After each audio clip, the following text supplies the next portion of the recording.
আসসালামু আলাইকুম রহমতুল্লাহ। সুপ্রিয় দর্শক, আমাদের মসজিদের দেখেন আরবি ডিজাইনে কাজ করা হচ্ছে, খুব সুন্দর ডিজাইনে কাজ করা হচ্ছে। এই যে আপনারা ভিডিওটা সম্পূর্ণ দেখবেন এবং বেশি বেশি শেয়ার করে দিবেন আমাদের এই ডিজাইনের কাজগুলো কেমন হচ্ছে আপনারা দেখেন। এই যে এখানেও কাজ করা হচ্ছে, খুবই সুন্দর করে কাজ করা হচ্ছে আরবি ডিজাইনে। এই যে আমাদের এই ভাই কাজ করা হচ্ছে। আসসালামু আলাইকুম ভাইজান, আপনি আরবি কাজ যে কতদিন যাবত করতেছেন? আমি 2 বছর ধরে করি। মানে 2 বছর আপনি এত সুন্দর কাজ পারেন? এই তো চেষ্টা আর কি। আপনার মানে উদ্দেশ্য কি এরকম কাজে? এটা ধরেন একটা দাওয়ামূলক কাজ।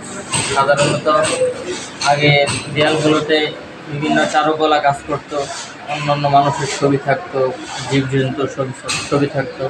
কিন্তু আমাদের দেশে এই গণ অভ্যুত্থানের কারণে আমাদের এই গ্রাফিতিটা সারা বাংলাদেশে এবং জনগণের কাছে একটা প্রফুল্লতা পেয়েছে এবং মানে মানুষের হৃদয়ে স্থান করে নিয়েছে।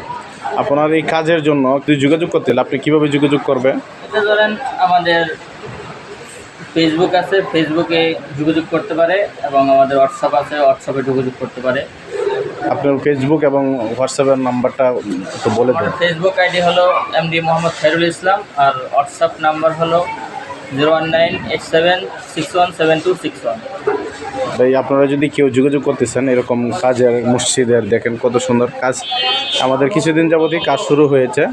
এই যে আমাদের ছাত্র আছে আল আমিন, তাও খুব সুন্দর কাজ পারে, যে আরও সুন্দর হবে। আচ্ছা, মাঝখানে জায়গার মধ্যে আপনারা কী দিবেন? এই যে মাঝখানে জায়গাটার মধ্যে আমাদের বিভিন্ন জায়গায় বিভিন্ন রকম করে থাকি। কোনো জায়গায় মাদ্রাসার লোগো দিয়ে থাকি, আর এখানে আমরা প্ল্যানিং করেছি যে রেহালটা দিব, রেহালের সাথে একটা কোরআন শরীফের পিক থাকবে।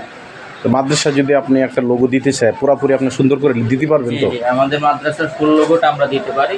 আপনি সবচেয়ে বেশি মানে আর্টিস্ট কোন জিনিসটা সবচেয়ে বেশি পারেন? আমি সাধারণত ক্যালিগ্রাফি নিয়ে, আরবি ক্যালিগ্রাফি নিয়ে কাজ করি এবং আরবি ক্যালিগ্রাফির পাশাপাশি যেহেতু গ্রাফিতিটা এখন জনপ্রিয়, আমি গ্রাফিতিটা নিয়েও কাজ করি। ধন্যবাদ আপনাকে। সবাই যদি ভিডিওটা ভালো লাগে অবশ্যই শেয়ার কমেন্ট করবেন এবং যদি কারো আপনার এরকম গ্রাফিকে কাজ করতে চান তাহলে অবশ্যই ভাইয়ের সাথে যোগাযোগ করবেন ইনশাআল্লাহ।